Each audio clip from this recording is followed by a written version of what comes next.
Aujourd'hui, on se retrouve ensemble pour vous parler d'hypnose et des enfants. Mais avant de parler d'hypnose et des enfants, on va peut-être te présenter vite fait pour ceux qui ne nous connaîtraient pas. Elisabeth, je te laisse commencer.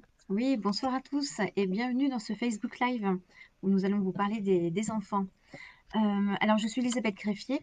J'ai travaillé longtemps dans le management en entreprise et il y a quelques années, j'ai décidé, au fur et à mesure où j'utilisais l'hypnose au travail et au-delà, eh bien, d'y consacrer une deuxième carrière, on va dire.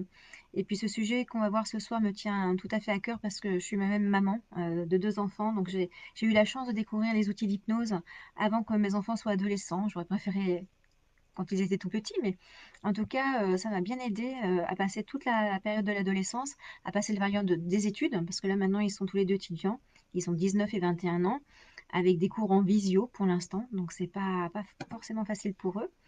Et puis, ben, il y a 5 ans, j'ai fondé ce centre d'hypnothérapie, qui est aussi un organisme de formation en hypnose, en communication, en mémoire, d'autres disciplines.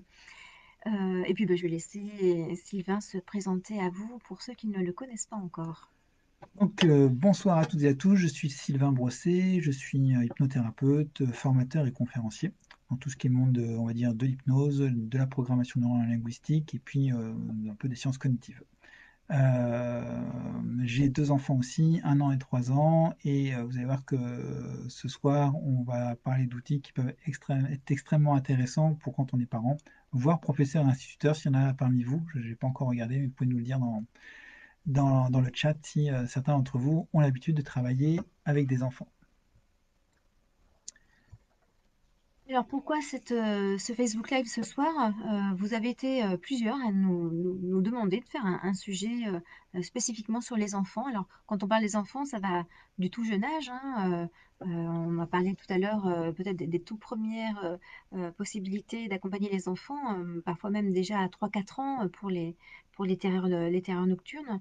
Et les enfants, ça va également jusqu'à l'enfance, l'adolescence, quand ils sont étudiants, qui sont un petit peu plus vieux où les soucis à travers les âges sont pas forcément les mêmes. Et en tant que parent, on est souvent amené à s'inquiéter, à se demander comment on peut les accompagner par rapport aux troubles qu'ils peuvent rencontrer. Je pense notamment pour les plus jeunes, on parlait des frayeurs nocturnes, des cauchemars. Souvent, on a le on a beaucoup d'enfants qui viennent nous voir pour l'énurésie parce que vous, parents, vous voyez que l'enfant il est envahi par ça, ça gêne. Il commence peut-être à être invité chez les cousins, chez des copains, copines, les colonies de vacances ou les, les- les classes découvertes à l'école sont très, très compliquées. Si l'enfant a encore des problèmes de pipi au lit la nuit, par exemple. Donc on a souvent cette inquiétude-là des parents. Ce qu'on constate aussi très souvent dans les parents qui viennent nous consulter ou nous contacter, ils perçoivent des angoisses chez leurs enfants. On parle de phobie scolaire, on en rencontre de plus en plus, où les parents sont souvent démunis, ne savent pas comment accompagner, comment donner les meilleures chances à leurs enfants pour les accompagner. Ça, c'est quelque chose d'extrêmement courant et parfois même très très étonnant. Je me rappelle d'une jeune fille qui est venue me rencontrer il y a un peu plus d'1 an, 16 de moyenne générale en terminale. Et elle venait me voir parce qu'elle ne pouvait plus aller à l'école, parce qu'en fait, elle venait de redoubler sa terminale, parce que, alors qu'elle avait 16 de moyenne générale, même voire 17, je ne sais plus, elle a complètement séché devant ses copies du bac. Impossible de sortir quoi que ce soit, impossible de retrouver la moindre information. Et elle en développait une vraie phobie scolaire, alors que toutes les connaissances, elle l'avait. Et pour vous dire que c'est pas grave, c'est que j'en avais encore un cet après-midi, un jeune garçon en quatrième, donc 13 ans je crois, qui me racontait que dès qu'il était en évaluation, ils appellent plus ça des contrôles, aujourd'hui ils appellent ça des évaluations, et bien dès qu'il était en évaluation, stress complet et impossible de retrouver une information dans son cerveau. Il sait qu'il sait, mais il sait pas où il sait. Il sait pas où c'est et il a l'impression d'oublier. Alors c'est pas qu'il oublie, c'est juste qu'il n'arrive pas à retrouver cette information. Et c'est extrêmement courant d'avoir ce genre de cas aujourd'hui. Sans compter que parfois ça les empêche même de dormir la veille et parfois même plusieurs jours, hein. C'est pas rare dans les enfants qui viennent nous consulter de constater que cette angoisse et des fois même quelques jours avant, on a souvent le syndrome de la nuit du dimanche au lundi. Comme par hasard, les nuits du vendredi au samedi ou du samedi au dimanche se passent bien. Et bah, la nuit du dimanche au lundi, déjà le dimanche soir, il commence à y avoir des nausées ou des maux de ventre, des diarrhées le lundi matin, bah, qui montrent que l'enfant développe des angoisses par rapport à cette semaine scolaire qui va arriver et comment on peut bah, au mieux les accompagner avec l'hypnose. Bon, on a également toutes les phobies qui sont gênantes. Euh, alors peut-être moins gênantes que la phobie scolaire, quoique. Donc on peut avoir les phobies des araignées, des guêpes. Cet été, on a eu beaucoup de phobies de guêpes. C'est vrai qu'on a eu un peu plus de guêpes que les autres années, peut-être. Donc là aussi, autant les accompagner, surtout que les phobies, chez les enfants, on verra un peu plus tard, mais les enfants, ça se passe très vite, hein. On vous expliquera un peu comment ça fonctionne. Souvent, les phobies, en une séance, on peut, on peut la faire partir définitivement. Donc autant le faire, que ce soit pour les chiens, l'ascenseur, la foule, les transports. Il peut y avoir plein de phobies sur lesquelles on peut les accompagner également. Alors, juste un petit mot aussi sur tout ce que, enfin, on a vu tout ce que ça pouvait, en quoi ça pouvait vraiment être utile. Par contre, ça ne veut pas dire que n'importe quel enfant va pouvoir venir au cabinet. Il y a quelques prérequis avant qu'un enfant vienne au cabinet et certains qui sont, on va dire, non négociables. Je te laisse en parler un instant. Mhm, mhm. Alors, le premier prérequis, enfin celui qui est vraiment essentiel, et je dirais que c'est même pour nous le seul, c'est l'adhésion de l'enfant. C'est l'enfant, c'est lui qui doit avoir envie de changer quelque chose.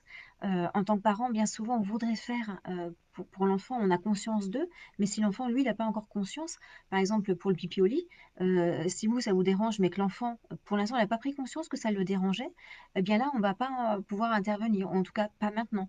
Quand on interviendra quand l'enfant va manifester que lui, il a envie de changer quelque chose. Parfois, on a des parents qui nous disent: «Ah ben, je vais vous amener mon adolescent parce que franchement, il manque de confiance en lui. Moi, la séance, elle a été tellement bénéfique que je vais vous emmener aussi mon adolescent». Et là, on leur dit, expliquez-leur d'abord comment ça s'est passé pour vous, qu'est-ce que l'hypnose dans les grandes lignes, mais voyez si lui, il a effectivement, est-ce qu'il constate qu'il a pas confiance en lui? Parce que ça serait dommage de voir arriver un jeune qui vient là, puis on lui dit, bah alors, t'aimerais bien augmenter ta confiance, comment ça se passe pour toi? Oh bah non, ça va, non, bah ça va bien. Bah, dans ce cas-là, on va rien pouvoir faire pour la séance, donc autant enfin, dialoguer avec le jeune pour voir si effectivement c'est quelque chose qui l'envahit, c'est quelque chose qu'il a envie de changer. On vous expliquera un petit peu comment ça se passe, les séances d'auto-hypnose, pour pouvoir aussi en parler avec vos enfants, pour voir s'ils sont prêts à venir en cabinet ou pas pour une séance, ou voir à se former à l'auto-hypnose, on vous en parlera aussi, parce que ou bien on peut venir en cabinet et puis un hypnothérapeute vient accompagner l'enfant pour agir sur ses mécanismes inconscients, sur ses mécanismes intérieurs qui le gênent ou des comportements qu'il veut changer. Mais on peut aussi former l'enfant aux techniques d'auto-hypnose pour qu'il prenne le relais lui-même. Euh, ça peut être. Les deux solutions sont possibles, voire même complémentaires. Mais ce qui est vraiment important, c'est que ce soit l'enfant qui ait conscience qu'il a quelque chose qu'il a envie de changer et qu'il a envie de le changer. Voilà, qu'il a envie que ça se passe différemment pour lui. C'est vraiment ça le principal. Notre client en tant que thérapeute va être l'enfant, va être le jeune. Euh, Ça va pas être le parent, c'est l'enfant qui fait la séance et c'est ces mécanismes internes qui sont, voilà, qui vont faire les changements à l'intérieur. Alors, comment est-ce que tout ça fonctionne? Et c'est là, je pense qu'il y en a beaucoup qui sont curieux de savoir en quoi l'hypnose peut être une bonne technique et comment ça va fonctionner sur on va dire le cerveau de nos enfants. Et pour ça, il faut qu'on pose certaines choses. C'est que quand on vient au monde, on est comme une sorte de coquille vierge de toute émotion, de tout comportement, enfin quasiment, hein, et on apprend au fur et à mesure. On apprend au fur et à mesure, évidemment, quand on est avec nos parents, essentiellement, les premières années, et puis nos frères et sœurs, si on en a des plus grands que nous, on va apprendre beaucoup à leur contact. Et puis, au fur et à mesure qu'on va commencer à s'émanciper, on va apprendre du reste de la vie. On va apprendre de la crèche, des copains à l'école, et puis des tas d'expériences qu'on va pouvoir avoir. Et ces expériences, en fonction de comment on va les vivre, de comment on va les accueillir, de comment euh, de l'impact qu'elles vont avoir sur notre cerveau, eh bien, ça va avoir une influence sur le reste de notre vie. C'est-à-dire que potentiellement, certaines expériences peuvent être tellement impactantes, même si on s'en rappelle pas, et même si sur le coup, un peu de temps après, on a l'impression que c'était pas grand-chose, ça peut avoir un tel impact que ça peut laisser une trace soit émotionnelle, soit une trace émotionnelle et comportementale chez l'enfant. Et du coup, quand on parle des enfants et que on voit toutes les difficultés qu'ils peuvent gérer, et donc tout à l'heure Elisabeth en a parlé, hein, que ce soit les différentes phobies, des problématiques d'énurésie, certains tics, des colères, etc. euh, Soit c'est un comportement qui est envahissant, comme l'énurésie, ça peut être vraiment un comportement envahissant, soit c'est une émotion qui est envahissante. Une colère, c'est une émotion. Il y a des enfants peut-être qui aiment se mettre en colère, mais il y en a beaucoup qui aimeraient arrêter de se mettre en colère. Ou moins fortement, de manière moins envahissante. Voilà. Et donc du coup, autant il y a des émotions qui sont très agréables à ressentir, autant il y a des émotions, si on pouvait s'en passer, on aimerait bien. Et j'ai souvent entendu dire, bah oui, mais c'est pas possible de gérer nos émotions, ou voire limite on devrait pas gérer nos émotions, c'est quelque chose qui est naturel, faut pas toucher à ça, etc. Moi personnellement, quand j'ai une émotion qui m'envahit et avec laquelle je suis pas bien, si je peux la gérer et je peux la gérer, j'aime autant le faire. Alors, pourquoi est-ce que s'est développée cette croyance qu'on ne pouvait pas gérer plus que ça nos émotions? Le truc, c'est que quand on est allé à l'école, on a appris à utiliser notre cerveau essentiellement sous l'angle de la raison. Analyser, calculer, anticiper, etc. Ce qui est extrêmement pratique, et notamment dans notre vie de tous les jours, pour gérer notre vie, pour pouvoir ne serait-ce que communiquer comme ça via un live. C'est super important d'être capable de raisonner, de pouvoir réfléchir. Le truc, c'est que la raison est un très mauvais outil pour gérer nos comportements et nos émotions. Et ça, c'est une des premières erreurs qu'on fait en tant que parent, c'est que quand on a un enfant qui a un problème, on va avoir tendance à le raisonner. Et si le problème il est émotionnel ou comportemental, bah, ça va très très peu porter ses fruits. Euh, Si vous avez quelqu'un qui est très en colère face à vous, expliquez-lui par A plus B, même si c'est un adulte qui n'a aucune raison de se mettre en colère, en général, ça ne va pas le calmer. Mm. Limite, ça va l'énerver un peu plus. Prenez quelqu'un qui a une phobie des papillons, des chiens ou ce que vous voulez, expliquez-lui par A plus B pourquoi le papillon n'est pas dangereux, ça ne changera rien à sa phobie. Prenez tous ces gens qui viennent nous consulter au quotidien parce que ils sont fumeurs ou qu'ils se précipitent le soir en rentrant chez eux sur leur réfrigérateur pour manger. Ils savent très bien que leur comportement n'est pas raisonnable et pourtant, eh ben, ce comportement, ils le répètent heure après heure ou jour après jour. Et donc, on a beau essayer de se raisonner, on a beau savoir qu'on ne devrait pas le faire, on le fait quand même. Et donc, bah, la raison n'est pas un bon outil pour gérer nos émotions, nos comportements. Le truc, c'est que comme on utilise très très peu notre cerveau autrement qu'en raisonnant, et bien du coup, on a l'impression qu'on ne peut rien faire et on est parfois fataliste. J'entends des gens qui me disent que ils sont stressés par nature. Il y en a qui sont fumeurs par nature, comme s'il y avait une nature de fumeur, comme si on pouvait naître fumeur. Et on a l'impression qu'on est tout ça par nature. Non, non, c'est pas par nature seulement, c'est par construction et souvent par construction sociale. Et si on peut construire dans un sens, on peut construire dans l'autre sens. Alors, pour celles et ceux qui penseraient qu'il ne faut pas jouer avec nos émotions, qu'on peut les identifier, ça, il y a beaucoup de formations pour apprendre à identifier ces émotions, mais qu'on ne peut pas jouer avec les émotions, ben, dites-vous bien qu'à chaque fois que vous lisez un livre et que vous ressentez des choses, peut-être de la joie, peut-être de la tristesse, peut-être de l'angoisse en lisant un livre, grâce à l'histoire, eh bien, quelque part, l'auteur du livre est en train de gérer vos émotions. C'est-à-dire qu'il n'a pas écrit les mots par hasard, il n'a pas écrit son histoire par hasard, et il sait qu'à certains moments, eh bien, vous allez pouvoir ressentir des choses. C'est vrai avec les livres et c'est évidemment vrai avec les films. Je vois qu'il y a quelques-uns de mes élèves qui sont là ce soir. Vous m'avez déjà entendu plusieurs fois sortir cet exemple, mais quand vous regardez un film comme Titanic, vous savez très bien qu'à la fin du film, DiCaprio il meurt en coulant. Vous pouvez être triste, tout ce que vous voulez, alors que vous savez pertinemment, vous allez le revoir dans plein d'autres films, vous savez pertinemment qu'il est dans une piscine avec des écrans verts. Et malgré ça, malgré tout, eh bien, vous allez ressentir des émotions. Et que ce soit un film drôle, que ce soit un film triste, que ce soit un film angoissant, ou ce que vous voulez, même les films qui font peur, vous savez très bien que ce sont des monstres en carton-pâte qui sont derrière un écran, et en fait, bah, ça génère quelque chose chez vous. Une des grosses forces que l'on a, c'est que notre cerveau, au-delà de pouvoir être utilisé que sous l'angle de la raison, il peut être utilisé aussi sous l'angle de l'imagination. Et en fait, lorsque vous lisez un livre, lorsque vous regardez un film, et dans plein d'autres circonstances, c'est votre imagination qui est sollicitée. Et votre imagination, c'est un vrai outil pour pouvoir gérer vos émotions. Ce qui fait que, ça c'est le premier tip, c'est la première astuce qu'on va vous donner ce soir, c'est que quand vous avez un enfant qui va pas bien, quand vous avez un enfant qui vit mal quelque chose, Ne le raisonnez pas. Ne le raisonnez pas du tout. Essayez de lui faire imaginer des choses qui peuvent le rendre bien. Alors ça, il y a des manières de le faire et on va pas tout vous expliquer ce soir parce qu'on n'aurait pas le temps. Mais ne serait-ce que vous essayez de lui faire remémorer, imaginer des choses qui sont plutôt plaisantes, ça va peu changer son émotion. Alors, Déjà, évidemment, on peut peut-être commencer à expliquer comment se déroule une séance pour les enfants, parce bah, que justement, on c'est tout utilise bon, hein. beaucoup l'émotion. Vas-y. Non. Oui, donc justement, on parlait d'émotions et comment se déroule une séance pour les enfants. Alors les enfants, ils partent très vite dans leurs émotions. Ils ont moins ces barrières qu'ont les adultes de mais c'est pas vrai, mais c'est ridicule. Il faut savoir que quand on imagine quelque chose, il y a une partie de notre mental, de notre logique, de notre cerveau qui sait qu'on est en train d'imaginer quelque chose, que c'est de la fiction, mais il y a toute une partie de notre organisme qui ne sait pas faire la différence entre ce qui relève de la fiction et ce qui est vrai. Et donc, dans notre organisme, il y a des tas de choses qui se mettent quand même en route, même quand on est en train d'imaginer, et qui, dans notre intelligence, va être, en fonction de ce qu'on va imaginer, va être en train de modifier déjà des mécanismes, va permettre de modifier déjà des modes de fonctionnement inconscients qui étaient en place. Donc, pour vous expliquer comment se déroule une séance, donc au début, le jeune arrive ou l'enfant, on lui dit bah, qu'est-ce que tu aimerais changer, mais comment ça serait idéal pour toi que ça se passe. Et puis par rapport à ça, eh bien, on lui fait fermer les yeux, on lui dit bah, retrouve cette situation-là qui te génère de l'inconfort. Et puis ben là, hop, ok, ça te fait quoi dans ton corps là quand tu vis cette émotion, cet inconfort-là? Il commence par où? Ah, t'as le cœur qui bat, d'accord. Bah, imagine que hop, tu vas avec un vaisseau, on va aller dans le cœur. Et là, qu'est-ce qu'il faudrait pour que le cœur il retrouve son bon rythme?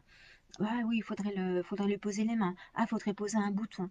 Et puis le ventre, il y a un nœud. Ah, bon, bah ok, on va aller voir ce qui se passe au niveau du ventre. Et on va partir dans son imaginaire à l'enfant. On va partir vraiment dans son paysage imaginaire à lui. Et du coup, il va être fortement mobilisé, il va être vraiment impliqué dans la séance, il va être très acteur. Et le fait qu'il soit très acteur, parce que c'est quelque chose qui va lui plaire, c'est quelque chose qui relève de sa fiction, de son univers, eh bien, à l'intérieur, ces mécanismes inconscients, ils suivent et puis ils font les transformations, ce qui fait que on voit que en une séance où on part dans l'imaginaire pour un enfant, par exemple une phobie d'un chien, ça fait ça dans son corps, etc. On y va, on démonte, on bricole dans son corps avec les outils qu'il imagine. Eh bien, on s'aperçoit que à la fin de quelques minutes, parfois un quart d'heure, une demi-heure, suffisent et bah, la phobie est complètement retirée parce que voilà, on est parti dans son imaginaire. On a une question d'Antoine qui fait remarquer que, très justement, que le Titanic, c'est une histoire vraie. Et que donc, du coup, c'est normal que ça nous toucherait plus. Alors, c'est vrai que les histoires vraies, en général, ça nous touche de près, mais pour rebondir sur ce que disait à l'instant Elisabeth, c'est qu'en travaillant sur l'imaginaire, ça va pas nous toucher de la même manière. Si vous regardez un film comme E.T., vous pouvez ressentir des émotions à la fin du E.T. quand il arrive à s'échapper et puis à retourner sur sa planète. Ça peut être très émouvant, et pourtant, on sait que c'est pas une histoire vraie. Donc, que ça soit vrai ou pas vrai, ça change rien. Le fait que notre imagination soit stimulée, en fait, suffit à nous faire ressentir énormément de choses. On a aussi une question de Dominique Marin qui nous demande comment travailler avec une séance collective avec un groupe d'enfants avec l'accord des parents, bien entendu. Alors, peut-être que pour hypnotiser des gens, il faut l'accord des parents, mais pour la plupart des exercices que vous pouvez faire à l'école, je pense qu'il n'y a pas forcément besoin de l'autorisation des parents. Pourquoi? Parce que finalement, vous avez travaillé sur l'imagination. Et l'imagination des enfants, elle est sollicitée par plein de choses tout le temps, continuellement. Et que personne ne demande l'autorisation des parents, alors qu'ils vont voir des films potentiellement violents, ils vont voir des publicités qui vont peut-être défendre des valeurs qui ne sont pas les vôtres et personne ne vous demande votre avis. Donc, le fait de faire des exercices d'imagination en collectif au sein de votre classe, je ne pense pas qu'il y ait besoin de demander un avis parental. Et puis de toute façon, en tant qu'enseignant, vous faites de l'hypnose sans vous en rendre compte toute la journée à vos élèves. Au bout de quelques minutes, ils sont en état hypnotique. Donc il y a déjà cet état-là Parce qui, que, de toute manière, est inévitable. parce que si vous n'avez pas forcément conscience de faire l'hypnose, dites-vous que l'hypnose, c'est juste une technique de communication suffisamment élaborée pour que ça puisse changer les choses à l'intérieur des autres. C'est-à-dire que ce n'est pas un pouvoir, ce n'est pas une énergie qu'on aurait, c'est pas de ceci, c'est juste une manière de communiquer. Et cette manière de communiquer, bah, finalement, chez les professeurs, chez les instituteurs, on trouve des choses qui sont potentiellement similaires. Et les professeurs les plus hypnotiques, on va dire, c'est ces profs que vous avez pu avoir, où vous sortiez de cours, vous pouvez dire: «Ouais, je connais déjà mon cours, c'était génial, ça vous a passionné». En fait, ils étaient capables de capter votre attention et donc c'était très hypnotique. Donc pour, revenir à la question de Dominique, comment faire du collectif? Eh bien, je vais vous donner un exemple qu'un de mes élèves a mis en place, auprès de ses, je crois que c'était CE1, quelque chose comme ça. Hem, Lorsqu'ils faisaient du calcul mental. Beaucoup de gens qui font beaucoup d'enfants qui font du calcul mental, sentent dès le CP, CE1 ou CE2 une pression telle que, des fois ça les bloque et potentiellement ils auraient la réponse à d'autres moments, dans d'autres circonstances, mais dans le cas d'une interro, moi à l'époque je me rappelle, on nous posait des questions, il fallait l'écrire sur l'ardoise et puis après on montrait l'ardoise et cetera. Bah, des fois ça peut bloquer. Eh bien, parfois juste donner un peu plus confiance en soi, ça permet de débloquer ce truc-là et donner plus confiance en soi, parfois on parle d'un bon sentiment, mais il ne faut pas trop raisonner les choses. C'est pas se dire, «Bah, c'est bien, vous êtes capable de le faire, vous êtes doué, vous avez réussi». Alors ça peut aider, hein, c'est pas des mots qui sont inutiles, mais je vous propose plutôt ce petit exercice. Faites-leur fermer les yeux et faites-leur imaginer, tous les rouages de la calculatrice qui se trouvent dans leur cerveau. On parle bien d'imagination, c'est pas une réalité. Et tous ces rouages, dites-leur qu'ils les réparent s'il y en a qui sont un petit peu abîmés, qu'ils mettent de l'huile pour que ça glisse bien et que, ils testent la machine à calculer. Dites-leur par exemple qu'ils rajoutent, alors si, ils sont en bas âge, dites, mettez un 4, mettez un plus, mettez un 3 et regardez si à la fin de la calculatrice, elle vous donne bien un 7. Et comme vous allez leur donner quelque chose qui va être relativement facile pour commencer, que vous leur avez dit que vous avez bien huilé la machine, il faut en faire un petit peu plus que ce que j'ai fait là, hein, raconter une histoire autour de cette calculatrice qu'ils ont dans la tête, eh bien ça va leur donner confiance et derrière ça va leur permettre d'être beaucoup plus performants lorsque vous allez vraiment faire l'exercice les yeux ouverts avec les ardoises. Mon élève qui a testé cette technique-là m'a dit que c'était le jour et la nuit en termes de résultats. Avec ses élèves, en Avec les élèves, classe. ouais. Donc je vous encourage vraiment à le faire et la plupart du temps, les blocages que rencontrent les élèves, sont des blocages d'ordre émotionnel et d'ordre de la confiance en soi. Et donc, parfois, ça peut être réellement handicapant. Par exemple, moi, je me spécialise de plus en plus sur les troubles 10, hein, les troubles, tout ce qui est dyslexie, dysorthographie, dyscalculie, dyspraxie.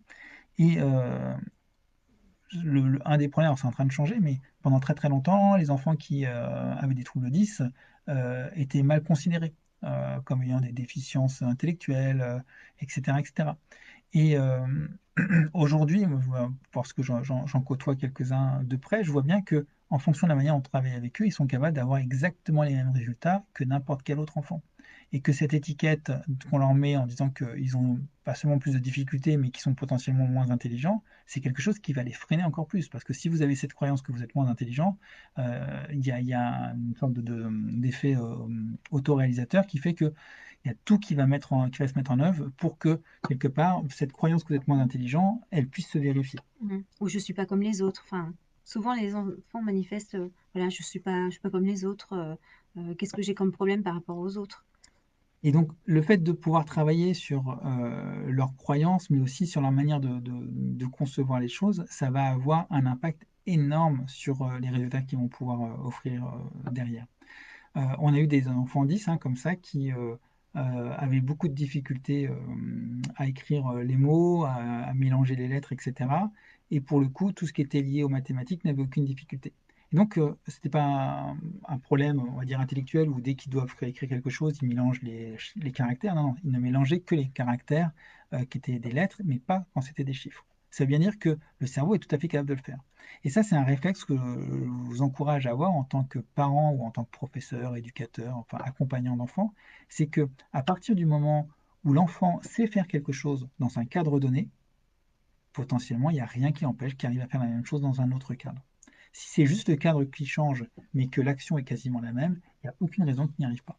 Et donc, s'il n'y arrive pas, c'est pas qu'il n'est pas assez intelligent, etc. C'est qu'à un moment donné, on ne lui a pas donné les bons outils, on ne lui a pas bien expliqué. Aujourd'hui, avoir des problèmes de dyslexie ou autre, c'est comme si, il y a quelques années, enfin encore pas quelques dizaines d'années, vous étiez gaucher. Être gaucher, il y a un siècle, dans certaines écoles ou autres, ça pouvait être un vrai handicap. On vous prenait pour quelqu'un de maladroit, voilà. Que gaucher, c'était quelqu'un qui était maladroit, quelqu'un qui avait quelques déficiences et ça pouvait aller loin des fois sur l'étiquette qu'on pouvait vous coller juste parce que vous étiez gaucher. Aujourd'hui, on sait qu'un gaucher, on lui met un outil qui est adapté comme pour les droitiers, on a des outils parfois qui sont plus adaptés avec la main droite, à la main droite que la main Des gauche, ne ciseaux. serait-ce que des Mm. ciseaux, eh bien, vous allez pouvoir obtenir exactement les mêmes résultats d'un gaucher que d'un droitier. Eh bien, il faut vous dire que c'est exactement la même difficulté qu'on va avoir sur la grande majorité des troubles 10. C'est-à-dire que si on arrive à adapter l'outil, et l'outil, c'est pas forcément un outil matériel, hein, ça peut être un outil cognitif, si on arrive à adapter cet outil, eh bien, derrière, l'enfant va pouvoir beaucoup mieux s'en servir, et c'est vrai aussi pour l'adulte, et beaucoup mieux l'utiliser. Et parfois, adapter l'outil, c'est juste une conception des choses dans le cerveau. C'est-à-dire que euh, on va avoir tous une manière, vous et moi, de concevoir la réalité qui nous entoure. En fonction de nos sens, évidemment, quelqu'un qui va être myope ne va pas voir la réalité de la même manière que quelqu'un qui va être presbyte ou autre, mais en fonction de notre audition et en fonction de tout ce qu'on va capter autour de nous, toutes les informations qu'on va pouvoir capter à travers nos sens, eh bien, on va se faire une représentation de la réalité. On est bien d'accord que c'est une représentation de la réalité parce qu'on n'a pas toutes les informations de cette réalité.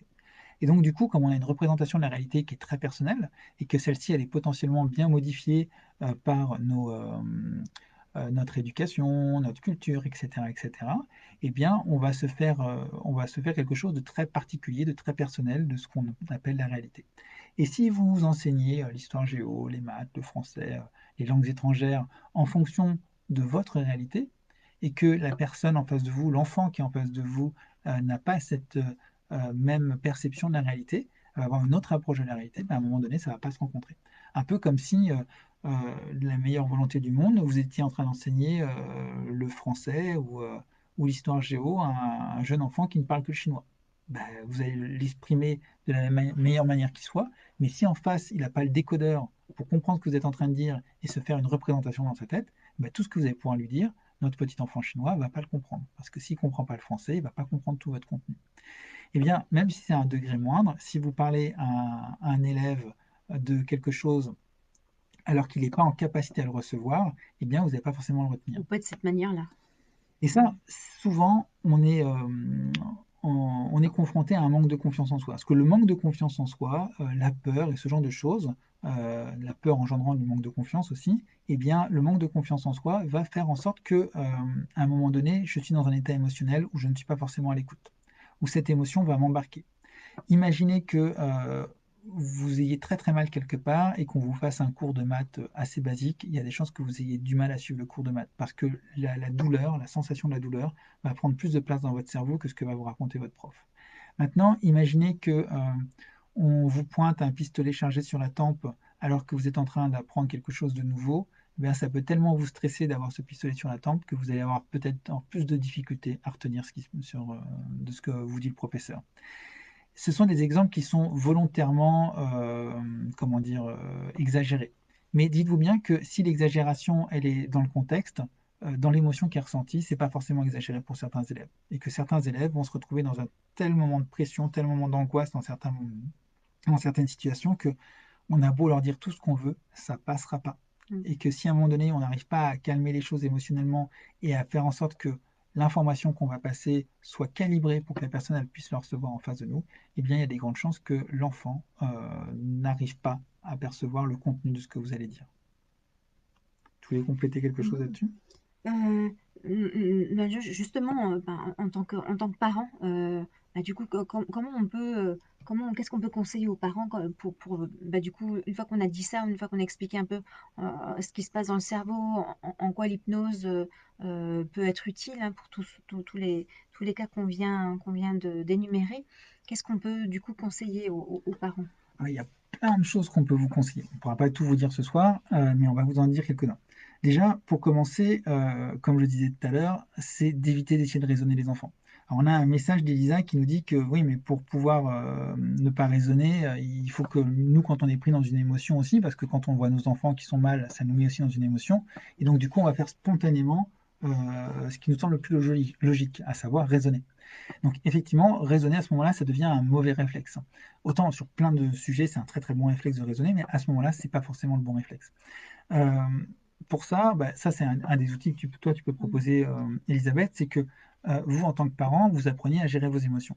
Et pour apprendre à gérer vos émotions, Une des meilleurs outils que je connaisse aujourd'hui, c'est l'auto-hypnose. C'est un excellent moyen, une sorte de mode d'emploi pour notre cerveau, pour gérer nous-mêmes nos propres émotions et nos propres comportements. Tu veux peut-être en parler un petit peu plus? Oui, oui, oui, juste pour développer un peu plus, hein, je dirais que l'auto-hypnose peut être utile pour les parents, pour eux-mêmes avoir ces techniques pour gérer leur angoisse, gérer leur confiance, pour gérer leur patience aussi, hein, parce que parfois aider les élèves, aider leurs enfants à faire les devoirs, surtout en confinement comme on a en ce moment, c'est pas forcément évident et parfois ça remet aussi de confiance et on a la fatigue aussi qui s'ajoute à ça.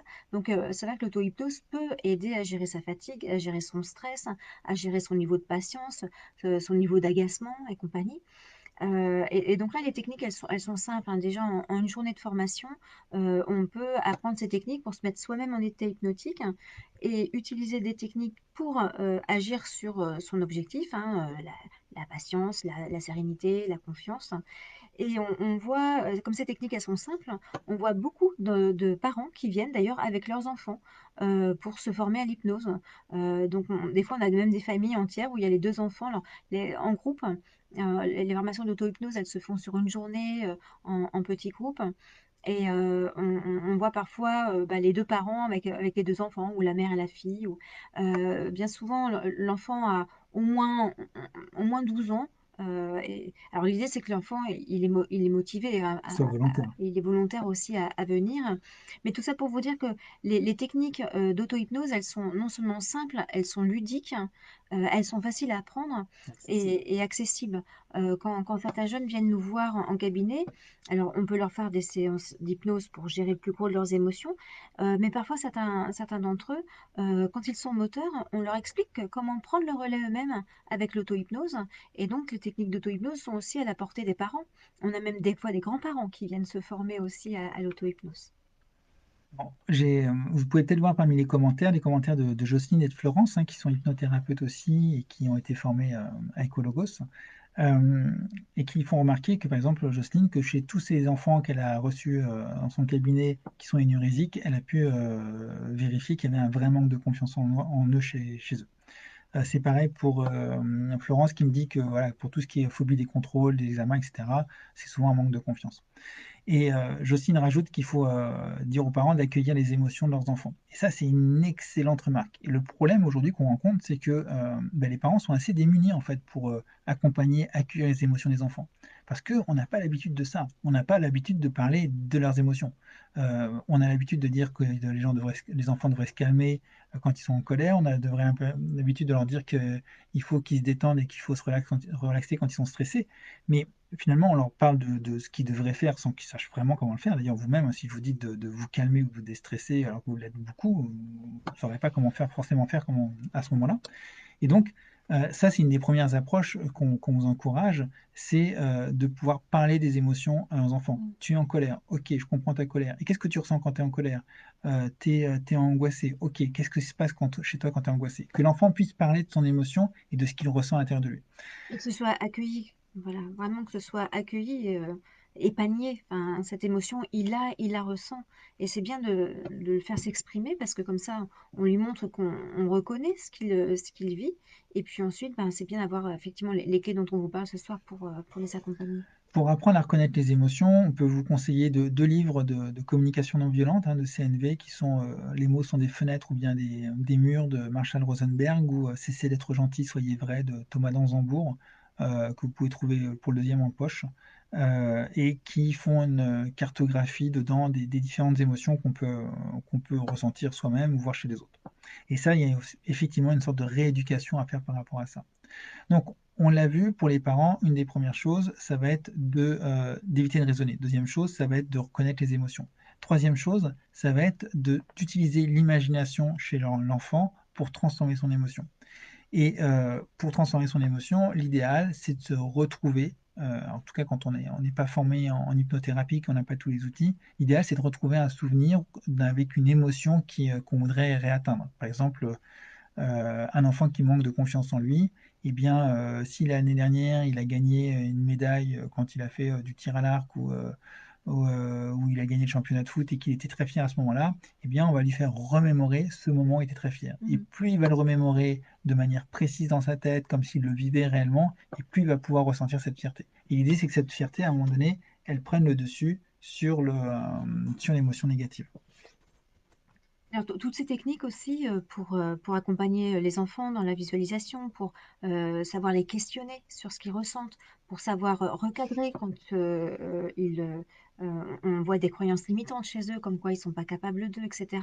Donc tout ça, on a des formations aussi vis-à-vis des adultes. On a beaucoup de parents, de profs qui viennent. C'est ce qu'on appelle le niveau technicien en hypnose. En fait, ce sont tout un vocabulaire et puis de connaissances de comment fonctionne le cerveau pour pouvoir, en tant que parent aussi, mieux accompagner, mieux influer positivement sur eux. Enfin, je donne un exemple tout bête, hein, mais j'ai ma fille à qui j'ai fait une méthode SCORE hier. C'est une méthode de, de, de, de questionnement pour définir un objectif. Il y a quelque chose, elle s'empêtrait, elle procrastine ses cours, elle va jusqu'au dernier moment, quitte à faire une nuit blanche, et puis elle n'arrive pas à se motiver, même si elle comprend, comme si elle avait un blocage à l'intérieur. Et du coup, je lui ai fait faire cette séquence et elle a eu des prises de conscience de ce qui la freinait, de ce qui fait qu'elle remettait tout le temps au dernier moment et pas arriver à s'y mettre. Et ça, je trouve ça vraiment important pour les parents d'avoir d'avoir aussi ces outils-là pour influer positivement sur les enfants, sur nous-mêmes, sur les autres proches également, hein. Ça peut être même les collègues. Ouais, on a des petites remarques, notamment Anne qui dit que vous pouvez aussi faire lire à vos enfants le livre des émotions avec le petit monstre des émotions ou leur montrer le film Vice Versa. Oui. Alors, c'est un super bon début. Ça permet effectivement de découvrir les émotions principales. Après, je vous encourage vraiment à aller au-delà de ça. Ne pas se contenter forcément de 5 ou 6 émotions, mais nos émotions, on peut en avoir beaucoup plus. On peut avoir des nuances dans nos émotions qui ont des noms et qu'on doit pouvoir ressentir chez nous. Rester sur moins d'une dizaine d'émotions, c'est comme si au final vous viviez avec une dizaine de couleurs et que le reste, bah, ça n'existait pas. Et donc du coup, vous perdez en nuances. Donc je vous encourage à commencer par ces ouvrages que nous conseille Anne, mais derrière elle est un cran plus loin. On a Claire qui nous demande si on a un tuto pour les nuls pour l'auto-hypnose. Tu peux peut-être répondre par rapport à ça sur l'auto-hypnose. On n'a pas de tuto pour les nuls. Déjà parce que vous n'êtes Euh, pas nul, pour et commencer. puis, enfin, je dirais que les techniques, elles sont simples, hein, juste pour, en deux mots, les techniques qu'on fait dans la formation de base, hein, qui est une formation d'une journée, et avec laquelle on peut être tout à fait autonome pour faire des séances d'auto-hypnose.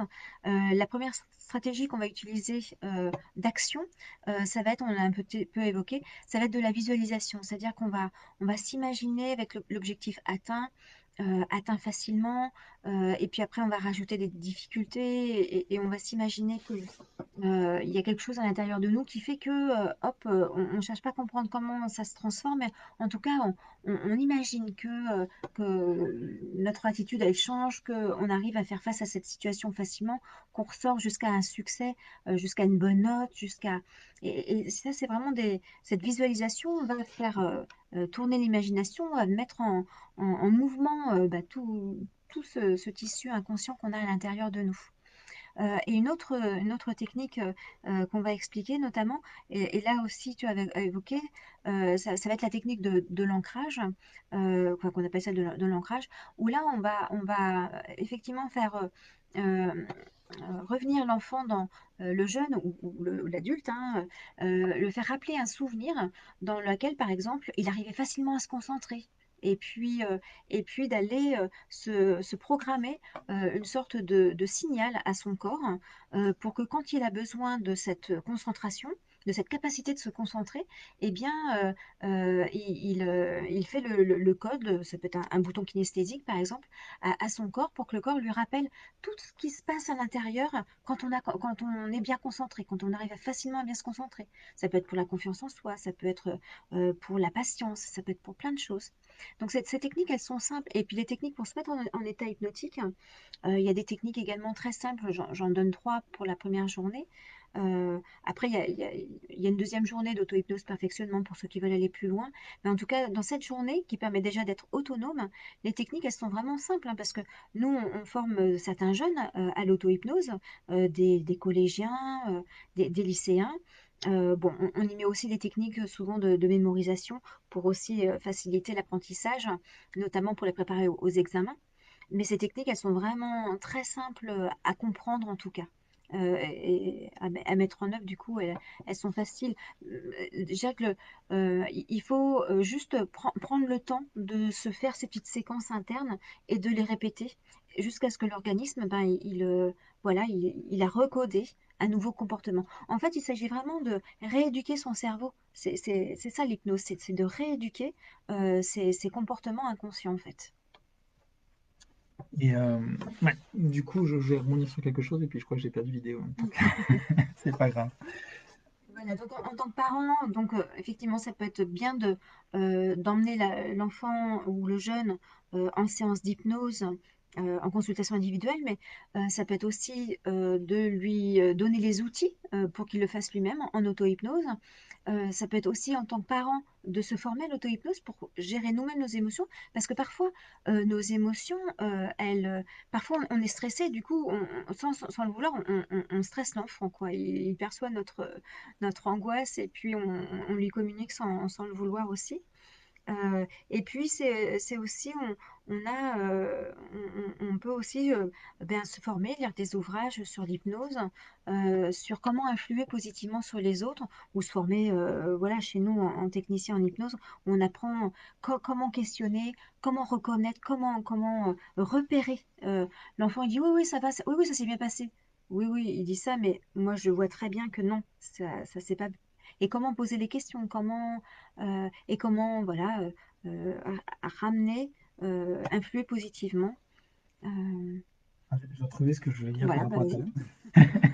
Je pense que j'ai oublié parce que moi-même j'en manque un peu. C'est que, en fait, si c'est relativement facile à comprendre, facile à mettre en œuvre, etc., ça va vous demander un peu de discipline pour certaines choses. La rééducation, ça demande parfois de s'atteler à certaines choses pour régulièrement répéter un Mm. petit peu. Alors, c'est pas la seule manière de se discipliner, c'est pas la seule manière d'apprendre, mais certaines choses, parfois, de faire, être un petit peu discipliné, ça peut être utile. C'est pour ça que Oui. je m'en souvenais pas, parce que Mm. je sais que moi, je manque un peu de discipline sur certaines Il choses. faut y consacrer quelques minutes. En fait, au début, une séance d'auto-hypnose, ça va peut-être durer un quart d'heure, 20 minutes. La toute première qu'on va faire, parce qu'on va prendre le temps, et peut-être même elle durera que 10 minutes, hein. Et puis, bah, plus on va se les répéter, et les séquences d'auto-hypnose, après, elles vont durer quoi, une minute ou deux. Et c'est vrai que consacrer une minute ou deux, peut-être trois, quatre fois dans la semaine, c'est un effort. C'est vrai que trouver du temps, ça peut être un effort. Mais ben, ça va vraiment à l'intérieur modifier des comportements, rééduquer des comportements. Et franchement, ça vaut le coup, ça vaut le coup de le faire. L'idée à travers cette conférence, c'est pas seulement de vous dire, bah voilà, l'hypnose peut aider vos enfants, etc., mais c'est aussi de vous dire que vous êtes en capacité d'apprendre des bases pour pouvoir aider vos enfants ou aider les enfants avec qui vous travaillez au quotidien. Que c'est vraiment à la portée de tout le monde. Il n'y a pas besoin d'avoir forcément fait des hautes études pour comprendre finalement ce que fait beaucoup de gens qui n'ont même pas l'étude, à savoir de l'éducation. Et Mm. finalement, l'hypnose, ça va être une technique, une méthode d'éducation un petit peu particulière. Mm. Alors ça peut être l'éducation comme on peut avoir à l'école avec les matières, etc. Mais ça va être une éducation qui va être plus émotionnelle et comportementale. Et puis ça peut être bien aussi d'apprendre certains, ce qu'on appelle biais cognitifs, dont parlent les neurosciences, comment fonctionne le cerveau. Parce que parfois on s'aperçoit qu'on va s'exprimer d'une certaine manière qui nous paraît logique, et en fait c'est contre-productif, c'est pas du tout ergonomique pour le cerveau, et donc du coup ça n'a pas d'effet, voire pire, ça pourrait avoir des effets contraires à ce qu'on voudrait finalement. Donc c'est bien aussi d'avoir connaissance de certains leviers du cerveau interne qu'il est bon de connaître. Et Mm. toutes ces petites choses-là, c'est des choses que l'on voit dans la formation de technicien en hypnose. Et d'ailleurs, comme il y a certains de nos élèves qui sont sur le chat, vous pouvez leur poser des questions si vous le souhaitez, enfin s'ils veulent bien répondre, mais j'imagine que oui. Ou dans cette formation en technicien, on voit aussi bien évidemment des sujets qui sont propres à l'hypnose, mais des sujets qui sont propres aux sciences cognitives, à la psychologie sociale, à d'autres types de techniques, programmation neurolinguistique, CNV, etc., qui sont des outils qui nous semblent essentiels quand on est parent pour pouvoir bien accompagner son enfant. Et quand je dis bien accompagner, et c'est un petit peu notre éthique, nos valeurs ici, hein, c'est pas juste d'en faire quelqu'un de bien comme la société voudrait qu'il soit, mais d'en faire quelqu'un d'épanoui, quelqu'un d'heureux. Et je m'imagine que la plupart des parents ont envie que leurs enfants soient heureux, et l'idée c'est d'aller vers des outils qui permettent ça. Ça ne veut pas dire que ça suffira, hein, que vous ayez les outils, hein. Si vous avez un outil mais que vous n'avez pas d'ouvrier, bah, l'outil ne fait rien tout seul. Derrière, le fait d'avoir un outil, ça va être aussi à vous de l'appliquer selon vos propres valeurs, selon vos propres manières de voir les choses, pour que ça puisse avoir de l'effet. Et donc, cette formation de technicien, je vous en parle quelques instants, c'est une formation qui dure soit sur un trimestre en cours du soir, soit sur 5 jours, et le prochain, je crois que c'est en avril. Et à la fin de cette formation, vous avez vu l'ensemble de ces techniques dont on a pu parler euh, pendant cette conférence. Et vous voyez pas mal d'autres techniques aussi dont je viens de parler à l'instant. Et à la fin de la fin de la formation, vous savez accompagner quelqu'un en état bonifié de conscience, vous savez générer aussi des phénomènes hypnotiques, on n'en a pas parlé là parce qu'on ne pouvait pas parler de tout ce soir, mais vous allez savoir faire beaucoup plus de choses que ce qu'on vient de voir ce soir pour pouvoir accompagner notamment vos proches et vos enfants. Mhm. D'ailleurs, en cours du soir, la prochaine session commencera mi-janvier. Oui. Alors peut-être qu'on peut vous laisser la parole pour voir si vous avez des questions complémentaires. Alors on en a vu passer quelques-unes et on a essayé d'y répondre au fur et à mesure. Si vous avez d'autres questions que vous avez envie de nous, voilà, de nous pianoter là sur le chat, on sera une joie d'y répondre.